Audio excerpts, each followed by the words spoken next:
Bismillahirrahmanirrahim. Jadi ini kita akan lihat sedikit bagian matematis dari pelajaran kita ini. Pertama ada besaran radian dan stiradian. Oke, jadi yang pertama adalah besaran sudut ruang. Ya. Sudut ruang adalah radian. Jadi satu radian didefinisikan sebagai sudut ruang di mana vertex atau titik pusatnya adalah semuanya dapat titik pusat dari lingkaran dengan jari-jari R. Kemudian yang dibatasi oleh panjang panjang busur R ya. Jadi kita lihat di sini. Ini adalah radian. Itu setelah dibatasi oleh jari-jari R. Jari-jari lingkaran adalah R. Kemudian di mana panjang ini juga R. Oke, jadi kalau sebuah lingkaran dengan jari-jari R, kemudian panjang ini juga R, kayaknya kita sebutnya 1 radian. Nah, di mana keliling lingkaran kita tahu adalah 2 VR. Maka karena panjangnya adalah R, maka keliling total lingkaran ini adalah dibagi R, maka 2V radian. Oke. Kemudian karena kita tahu panjang ya, sudut lingkaran ini adalah 360, jadi keliling lingkaran itu adalah 360 derajat. Jadi sudut 1 radian itu adalah berarti 1 radian itu kalau dalam derajat adalah 360 per 2V atau 180 per V. Itu sebesar 57,29 derajat. Jadi sudut ini adalah 1 radian itu adalah 57,29 derajat. Berikut ukuran sudut ruang ya. Jadi ada sudut bidang, sekarang sudut ruang disebut steradian. Jadi 1 steradian adalah sudut ruang di mana vertexnya sama di titik pusat bola sekarang ya, sikurat bola dengan jari-jari R. Kemudian yang dibatasi oleh permukaan bola yang sama dengan kuadrat dari panjang R. Jadi 1 steradian itu adalah suatu daerah yang dibatasi oleh jari-jari R, di mana dibatasi oleh suatu area yang luasnya adalah R kuadrat. Nah, ini kita sebut ya 1 steradian. Jadi kalau permukaan bola semuanya adalah 4VR kuadrat, luas permukaan bola sebuah bola tadi adalah 4VR kuadrat, maka luas seluruh permukaan bola itu adalah sama dengan 4V R kuadrat per R, yaitu 4V steradian. Oke. 4V steradian. Karena steradian itu adalah kuadrat dari radian, maka 1 steradian sama dengan kuadrat dari radian. 57,29 kuadrat yaitu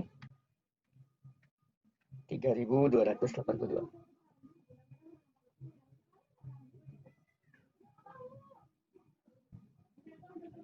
Degree ya, degree kuadrat 1 steradian.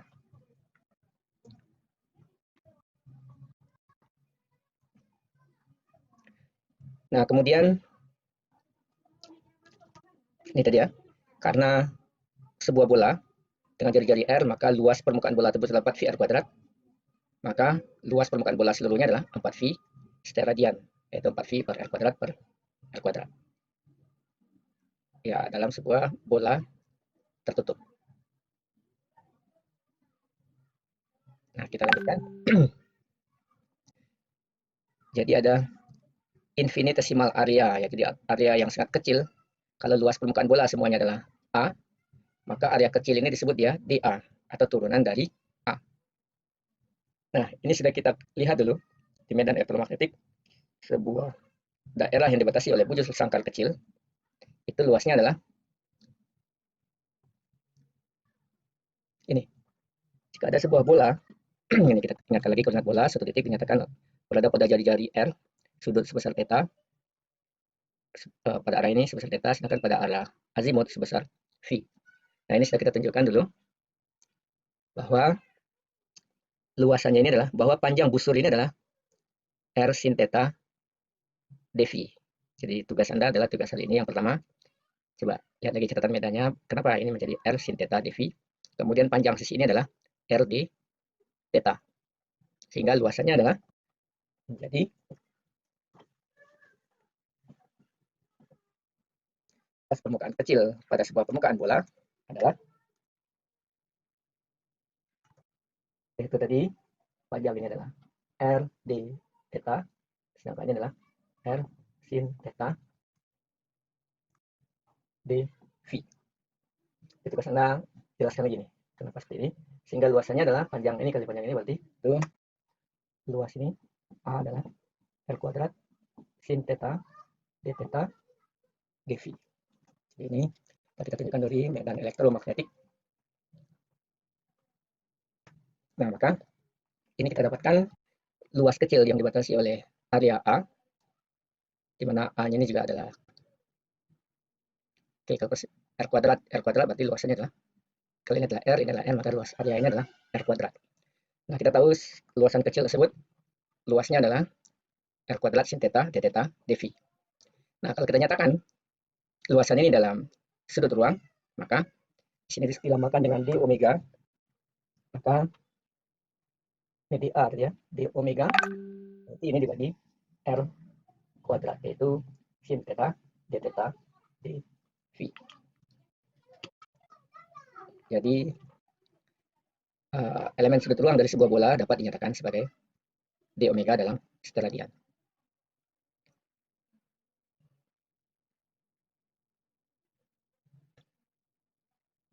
Selanjutnya, kita punya bola dengan radius R.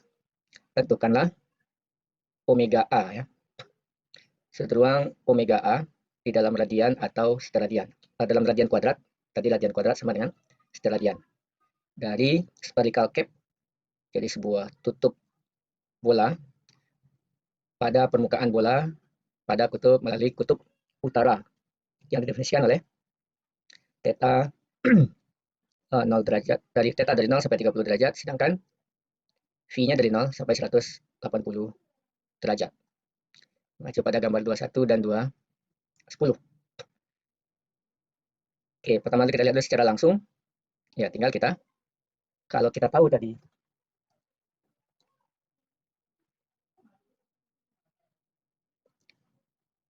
ini kita gunakan di omega A, maka omega A berarti integral dari sin theta d theta dV, mana theta-nya adalah 0 sampai, dinyatakan oleh soal tadi,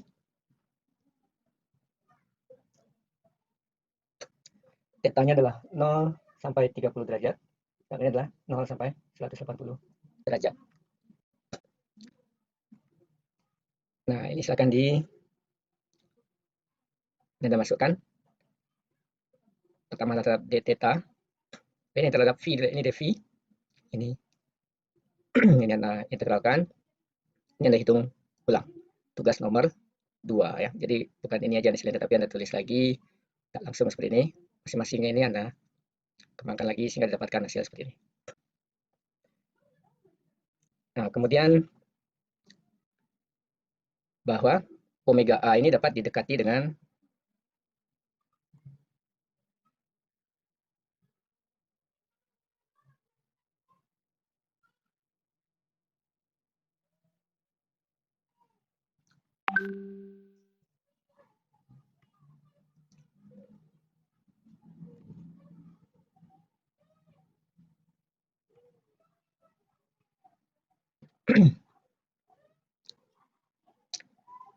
Oke, jadi omega A itu bisa didekati dengan perkalian omega sudut ini. Ini ada dua sudut ya. Kalau sebuah kerucut ada sudut yang dibatasi oleh daerah ini, disebut ya theta 1. Sedangkan sudut yang kedua, berarti yang dibatasi ini dengan ini, S2. Maka omega A-nya juga bisa didekati. Maka ini yang dihitung di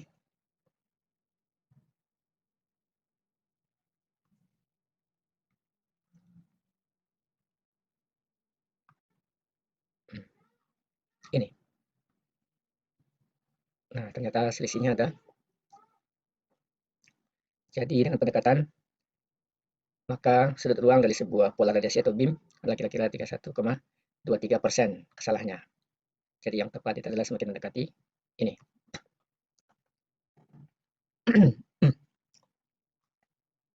Kedapatan daya radiasi. Nah, jadi pada sebuah antena, ingat konsep kita, sebuah antena adalah sebuah sumber yang meradiasikan, misalkan antena isotropis adalah ke segala arah. Jadi ada semua permukaan bola ini kalau antena isotropis itu akan ada radiasi medan elektromagnetik. Nah, kerapatan daya radiasi ini adalah seberapa rapat medan magnet yang menembus permukaan bola. Selanjutnya adalah kerapatan daya radiasi. Jadi kerapatan daya. Jadi kita ingat lagi bahwa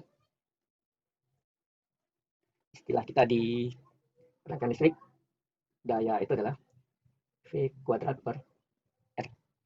Jadi daya itu hubungannya adalah dengan tegangan. Ya. Nah, kemudian kita ingat juga bahwa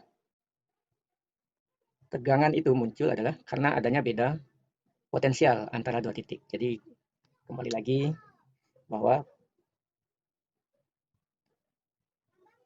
kerja yang dibutuhkan untuk memindahkan satu muatan dari titik awal ke titik akhir disimbolkan dengan W, ya. Sedangkan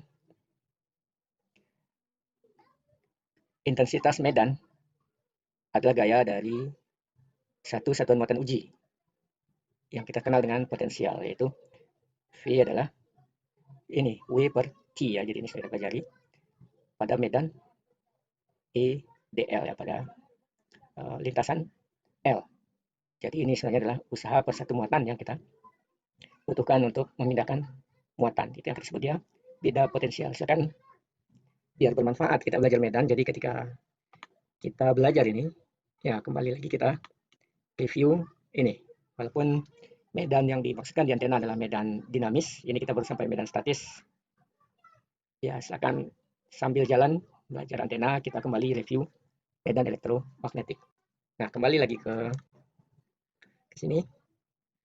Jadi kerapatan daya, ya bisa kita gambarkan kalau kita punya sebuah bola.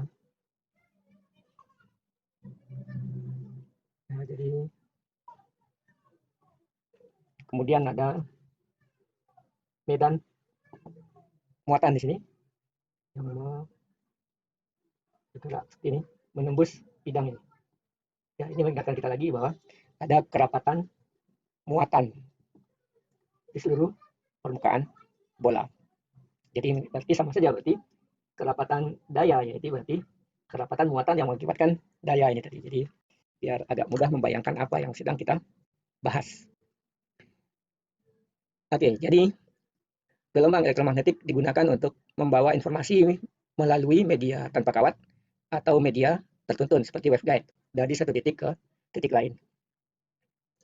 Ini kemudian secara natural diasumsikan sebagai daya dan energi yang terkait dengan medan elektromagnetik. Ya, jadi kita jelaskan tadi bahwa hasilnya adalah gelombang yang dipancarkan oleh suatu antena. Ini adalah medan listrik dan medan magnet yang saling tegak lurus. Jadi sudah pasti daya akan terkait dengan kedua medan tersebut. Nah, ini yang dirumuskan di sini bahwa pointing vector atau daya sesaat adalah perkalian medannya dengan medan listriknya dengan medan magnetnya pada saat tersebut. Ingat, instantaneous itu adalah sesaat. Jadi kali ini adalah sebuah gelombang elektromagnetik. Ini adalah I misalkan. Kemudian ini adalah H, misalnya tegak lurus. Ini adalah medan listrik sesaatnya, ini adalah medan magnet sesaatnya. Kan? Pointing vector itu adalah perkalian medan listrik, intensitas medan listrik sesaat dan intensitas medan magnet sesaat atau kuat medan, ya. Oke, jadi karena pointing vector adalah kerapatan daya, maka total daya yang melewati permukaan tertutup dapat diperoleh dengan mengintegralkan komponen normal dari pointing vector melalui permukaan. Jadi W ini yang menembus permukaan ini tadi, W yang menembus ya yang berasal dari E kali H ya. Ini adalah W. W. Nah, maka total daya yang melintasi permukaan berarti W-nya dikali luasan permukaan kecil ini. Jadi W di sini, P di sini adalah tentu W-nya dikali luasan kecil ini. Ingat, luasan ini adalah ds. Maka integralkan tutup W ds. Kemudian N adalah tentu vektor yang tegak lurus di, kalau ini adalah arah medanya ya. Kalau ini tadi adalah permukaannya, berarti ini adalah vektor satuan yang tegak lurus terhadap arah normal.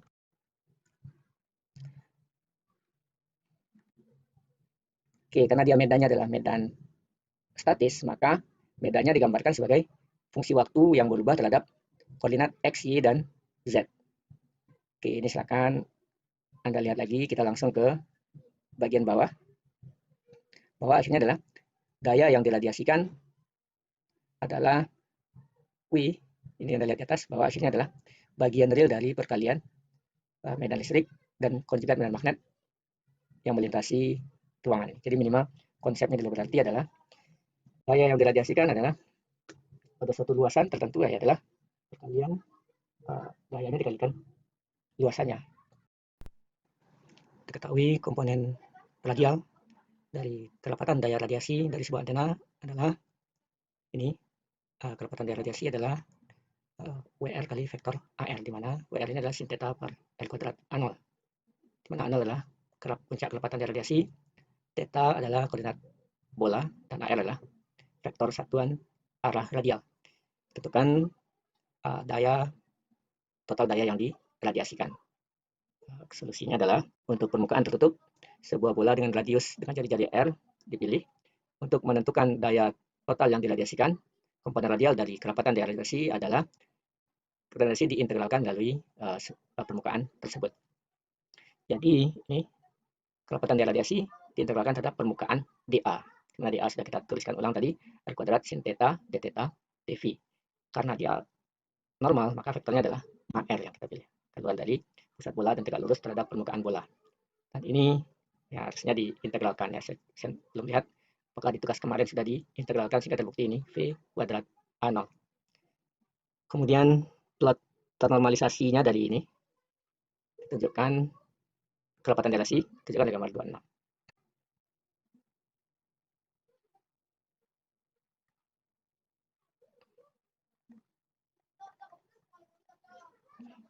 Gambar 26. Nah, ini dia kerapatan radiasinya. Gambar 26. Jadi antenanya adalah omnidireksional sebagaimana yang sudah Anda coba di MATLAB. Untuk sin theta itu adalah kerapatannya adalah bentuknya adalah omnidireksional dengan kerapatan totalnya adalah V kuadrat A0, kerapatan daya radiasinya.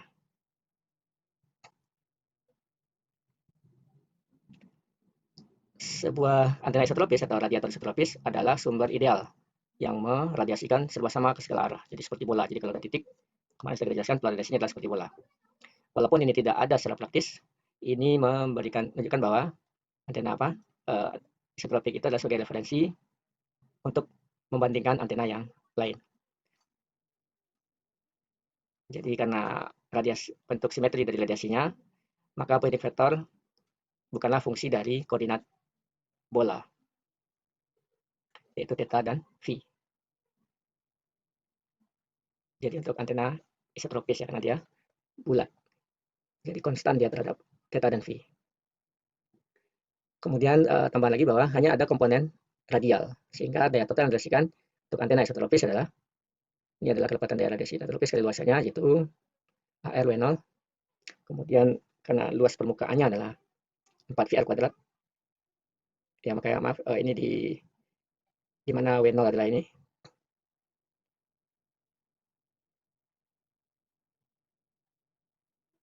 Maka hasil integralnya adalah yang dirasakan untuk antena isotropis adalah 4V R kuadrat per omega per W W0.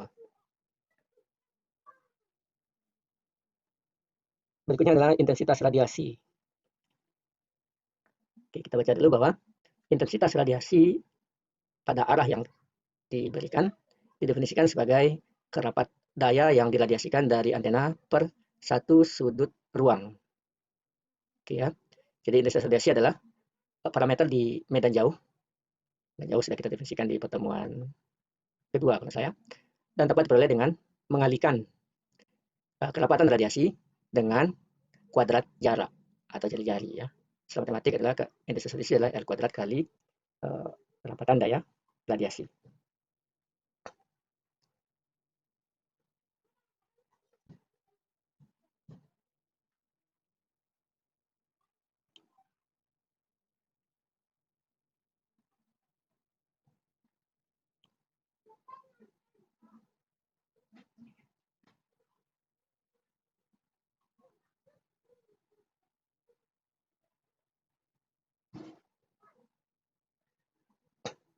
Oke, jadi daya radiasi adalah intensitas radiasi dikalikan dengan D omega. Oke, itu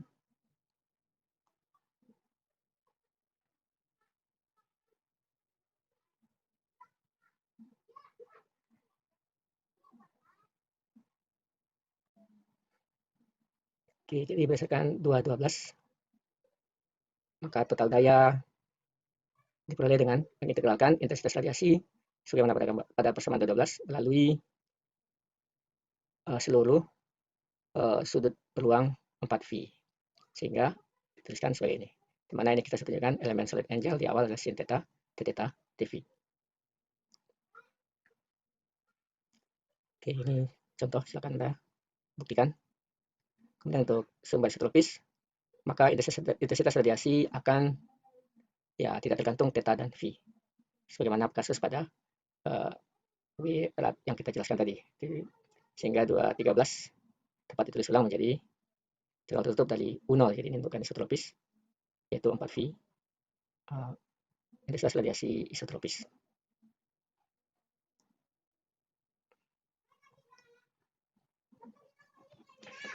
Berikut adalah directivity. Jadi pada tahun 1983, jadi versi tahun 1983, standar IEE untuk antena ada perubahan substantif untuk definisi directivity dibandingkan dengan definisi pada tahun 1973. Jadi IEE ini adalah standar untuk elektro dan telekomunikasi ya. Secara dasar istilah directivity adalah bisa digunakan untuk menggantikan istilah gain directive pada versi standar 1973 yang lama. Pada 1943 yang baru, versi yang terbaru, gain directivity sudah tidak digunakan lagi. Jadi ini sudah tidak digunakan lagi, sudah usang ya. Nah, berdasarkan menurut penulis pada standar 1943 yang baru, jadi perubahan ini membawa standar dengan penggunaan umum engineer antena, di mana standar dibanding standar yang lain.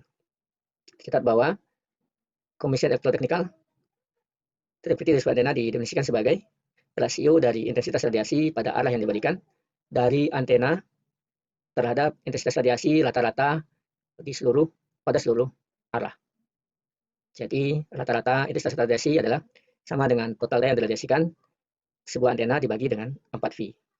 Jika arahnya adalah tidak ditentukan, maka arah maksimum dari intensitas radiasi disederhanakan sebagai kondisi yang lebih sederhana, yaitu directivity dari sebuah antena non isotropis sama dengan rasio antara intensitas radiasinya pada arah yang diberikan melalui sumber dibandingkan terhadap antena isotropis. Dalam bentuk matematik dituliskan bahwa ya, directivity itu adalah intensitas radiasi pada arah yang diberikan dibandingkan dengan intensitas radiasi antena isotropis. Yaitu ini tadi sudah kita tunjukkan yaitu 4V U kali P radian. Daya yang diradiasikan isotropis dari ini. Jadi 4V-nya naik ke atas. Oke, E per 4V, 4V-nya naik. Nah, jika arah tidak ditentukan, ini menunjukkan bahwa arah maksimum dari intensitas radiasi didefinisikan sebagai intensitas maksimum adalah D isotropis, yaitu intensitas radiasi yang saat maksimum per intensitas radiasi antena isotropis. Yaitu ya ini adalah intensitas radiasi maksimum.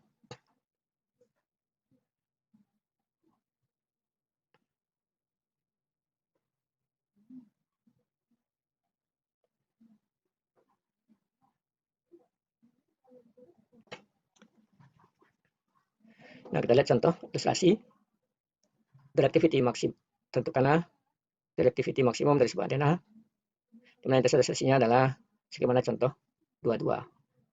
Tuliskan ekspresi atau persamaan untuk directivity sebagai fungsi dari theta dan V. Jadi solusinya adalah ini. Kemudian maksimum radiasi adalah saat theta, V per 2. Ingat sin theta ya, maksimum saat V per 2. Sehingga intensitas maksimumnya adalah magnitudonya ini, A0. Nah, di contoh 22 kita dapatkan daya radiasinya adalah V kuadrat A0, sehingga directivity adalah 4V intensitas radiasi maksimum per 4. Ini adalah A0, kemudian tadi daya radiasi juga komponennya A0, maka sisanya adalah 4 per V. Silakan ditulis ulang ya.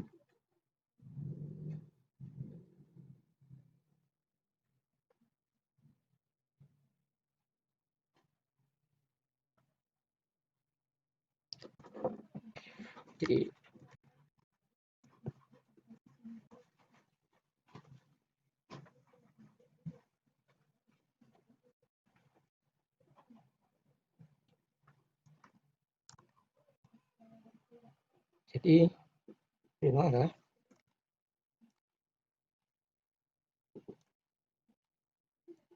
empat V intensitas radiasi maksimum per daya radiasi.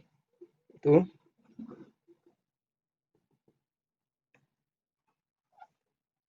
V kali 0 per V kuadrat A0. Sehingga 4 per. Ini adalah directivity maksimumnya. Sehingga karena intensitas radiasi hanya fungsi dari theta, ini adalah fungsi dari theta, maka directivity-nya adalah fungsi dari sudut arah yang diberikan oleh D, yaitu D0 sin theta, yaitu 1,27 sin theta.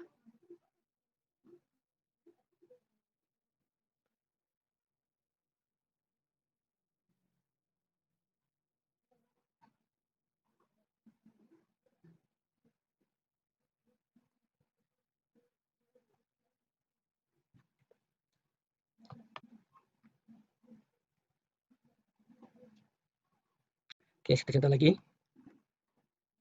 Komponen radial dari kerapatan radiasi dari antena dipol yang kecil dengan panjang L jauh lebih kecil lambda, yaitu ini, di mana A0 adalah puncak dari kerapatan daya, theta adalah koordinat spherical, dan AR adalah unit radial, vektor satuan arah radial. Tentukan directivity maksimum dari antena dan nyatakan directivity sebagai fungsi dari theta dan V. Maka ini bisa dihitung, intensitas radiasinya adalah A0 sin kuadrat theta. Ini kita pindahkan ya R. Kemudian maksimumnya juga pada theta, pada V per 2. Ingat sinus maksimum pada V per 2. Sehingga U max-nya adalah, intensitas maksimumnya adalah, maksimumnya adalah sebesar A0. Nah, ini dengan masukkan ke sini. A0, intensitas maksimumnya adalah A0. Integralkan lagi, maka akan dapatkan A0 8V per 3. Kita menggunakan 216A, coba dicek lagi, kita dapatkan intensitas maksimum sama dengan D0 per V, intensitas maksimum per P radiasi. Didapatkan 3 per 2, di mana lebih besar dari 1,27. Nah, ditemukan pada contoh sebelumnya. Sehingga definisinya adalah, oke, pada saat ini ya kita akan melihat contoh 25 dan 26 lebih baik pemahaman kita akan plot di gambar 12, di mana radiasi relatifnya pada contoh 25 adalah A0 sin theta, 27 adalah A0 sin kuadrat theta, di mana A0 adalah 1. Ini A0-nya adalah 1. Ini adalah sin kuadrat theta yang di luarnya adalah sin theta.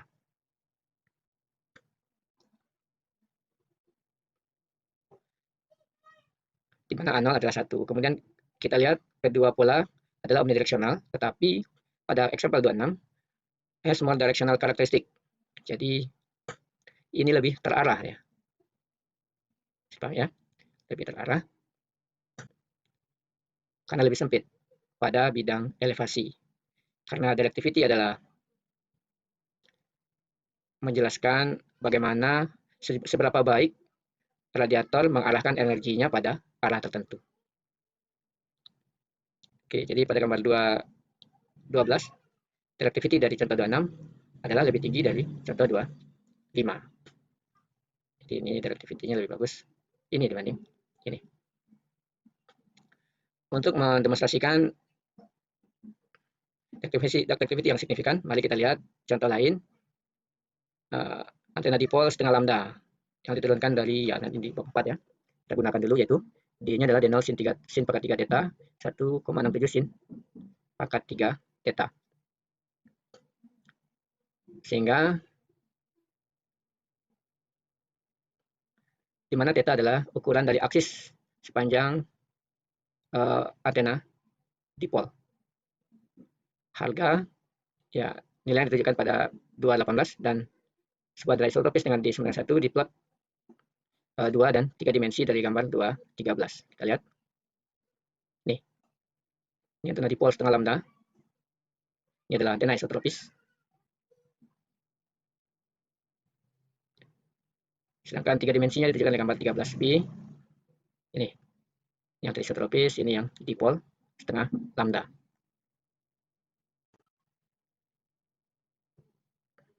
Pada setiap pengamatan, titik pengamatan hanya nilai tertinggi dari dua directivity yang diplot.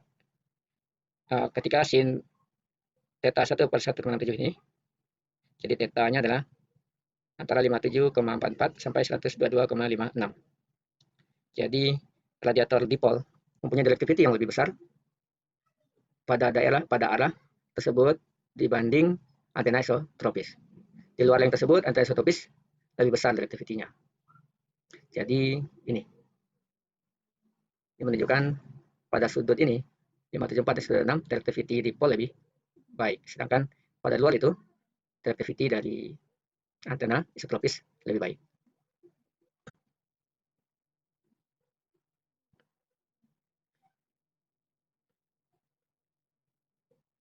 Jadi directivity maksimum dari antena dipol tadi adalah terjadi saat theta V per 2 yaitu 1,67. Itu saat ini. Saat ini dia 1,67.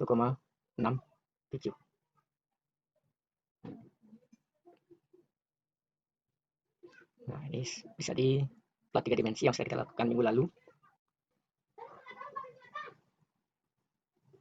Oke, untuk antena yang ini direksional, tadi kita tunjukkan bahwa directivity-nya kalau diketahui theta 1 dan theta 2, maka ini bisa langsung dihitung. Jadi tidak susah-susah. Jadi untuk antena Yagi, antena dipol, cukup cari half power beam with arah vertikal dan arah horizontal, maka directivity-nya bisa ditentukan. Nah, untuk antena array planar, directivity-nya bisa dihitung dengan ini, sama dengan menghitung dulu. Ini sebenarnya adalah, kan ini adalah half power beam width pada arah, oke bukan half power beam width ya, ini adalah satu solid angle. Nah, sudutnya ini, sudut yang terbentuk.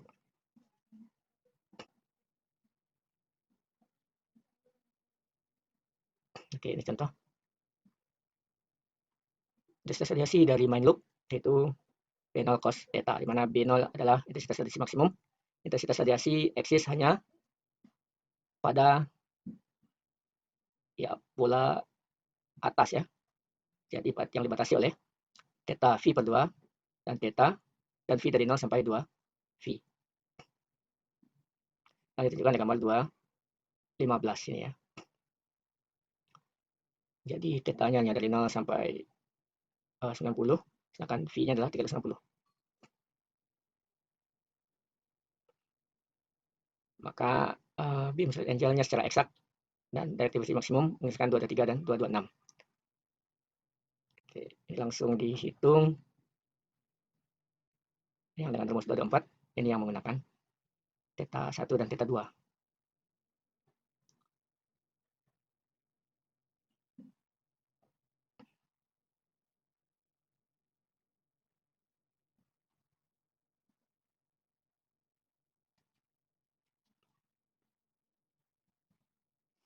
Oke, yang eksak adalah 4, sedangkan pendekatan adalah 2,8.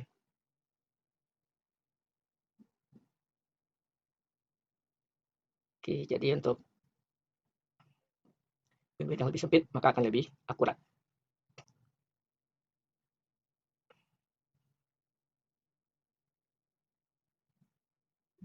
Polarisasi adalah arah rambatan gelombang elektromagnetik yang dipancarkan oleh antena. Di awal kita sudah tunjukkan bahwa setiap saat ada pelepasan medan elektromagnetik ke udara dari antena. Ini yang kita tunjukkan adalah garis medannya. Jadi kalau kita menaburkan serbuk besi di atas kertas, kemudian kita taruh magnet di bawahnya, maka akan nampak garis medan seperti ini. Jadi garis medannya terbentuk seperti ini. Nah, kemarin juga kita sudah jelaskan, apabila kita bawa field strength meter bergerak dari sini ke sini, maka ternyata magnitudonya berubah menurut fungsi sinus. Jadi ada dua medan, dua-duanya berubah secara sinus. Nah, inilah penggambaran kedua dari radiasi medan listrik, medan magnet dari antena, yaitu berbentuk gelombang seperti ini, yang saling tegak lurus dengan amplitudonya berubah berdasarkan bentuk sini, yaitu berubah secara sinusoidal. Nah, untuk memahami polarisasi, kita akan pandang output dari antena adalah ada dua medan dengan magnitudo sinusoidal. Jadi ke sini sinus, arah sini juga sinus, arah sini juga sinus. Arah ke sini juga sinus. Jadi kita bayangkan sekarang kuat medannya dalam bentuk nilai. Kalau ini hanya garis medannya, ini adalah bentuk kuat medannya atau amplitudo dari medan listrik yang dihasilkan. Nah, polarisasi antena kita bedakan menjadi 3, yaitu linear, melingkar, dan eliptik. Linear ini kita bedakan jadi 2, ada horizontal, ada vertikal. Nah, masing-masing akan kita jelaskan secara ringkas. Polarisasi linear jika medan listrik dan medan magnetnya merambat konstan. Misalkan untuk ini, medan listriknya merambat terus pada arah vertikal, sedangkan medan magnetnya adalah arah horizontal. Ini kita sebut ya polarisasi linear. Makanya kita jelaskan di awal, kita bedakan menjadi 2. Ada yang polarisasinya horizontal, jadi linear itu ada 2, yaitu horizontal dan vertikal. Jadi polarisasi itu yang kita amati adalah medan listriknya. Kalau medan listriknya merambat secara horizontal, maka kita sebut dia berpolarisasi horizontal. Contohnya adalah antena dipol. Antena dipol kalau dipasang posisinya seperti ini, maka rambatannya adalah horizontal. Jadi kalau ini ada antena dipol, maka rambatan medan listriknya adalah horizontal. Contoh yang lain adalah bisa antena Yagi, juga polarisasinya adalah horizontal ketika elemennya ini terpasang secara diposisikan secara horizontal. Nah, jika medan listriknya merambat secara vertikal, maka kita sebut dia berpolarisasi vertikal.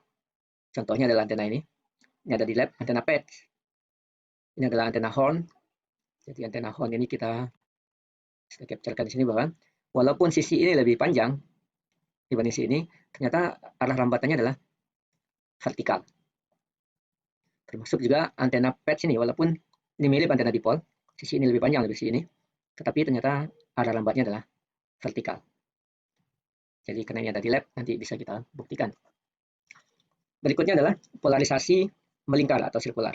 Jadi polarisasi sirkular, jika tadi gelombang medan listrik tadi dan magnet yang kita gambarkan sebelumnya bergerak melingkar setiap saat. Jadi bergerak memutar ya. Jadi kalau kita pandang dari arah sumbu Z, maka terlihat medan listriknya itu berputar, melingkar. Jadi ini kita sebut ya antena yang berpolarisasi sirkular. Contohnya adalah berarti apa? Medan listrik dan medan magnetnya dua-duanya bergerak secara sirkular, tetapi biasanya yang terdeteksi oleh alat itu adalah medan listriknya. medan listrik yang bisa kita ukur di lab dalam medan listriknya. Nanti akan nampak bahwa kalau kita putar, tidak lihat dari arah depan, maka medan listrik yang terukur itu bergerak melingkar seperti ini. Contohnya adalah antena helix, kemudian adalah antena helix yang ada di lab. Nanti akan bisa kita lihat secara praktek dan bisa kita buktikan kalau dia berpolarisasi melingkar. Berikutnya adalah polarisasi eliptik. Oke, di sini kita gambarkan tiga-tiganya. Tadi yang linear itu kalau medan listriknya merambat tetap. Jadi ini penggambarannya bagus sekali. Jika ini adalah sumbu tadi X dan Y, kalau dia melintang seperti ini, maka si arah lambatnya juga ya membentuk sudut juga seperti ini. Dimana kalau kita petakan ke bidang ini, maka tegangannya kan maksimum di sini. Ini juga karena dia tidak sampai maksimum, maka ini.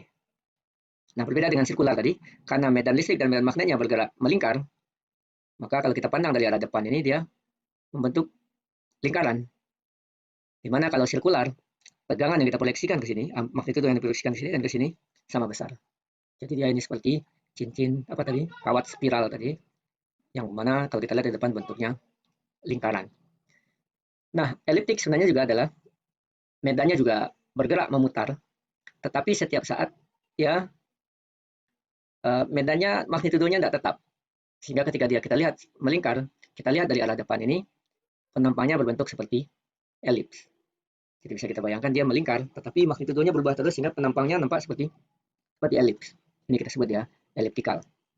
Nah, di lab kita punya antena ini sebenarnya dari pabriknya disebut sirkular, tetapi setelah kita buktikan antena ini mempunyai polarisasi eliptikal. Jadi dulu kita kesulitan juga mencontohkan ke mahasiswa antena yang eliptik. Ternyata kita punya di lab antena patch ini ternyata mempunyai polarisasi eliptikal. Jadi kita lihat penampangnya adalah elips. Nah, bagaimana untuk membuktikannya? Kalau untuk antena Yagi dan antena Horn atau antena dipol, kita sudah tahu ini antenanya polarisasinya horizontal.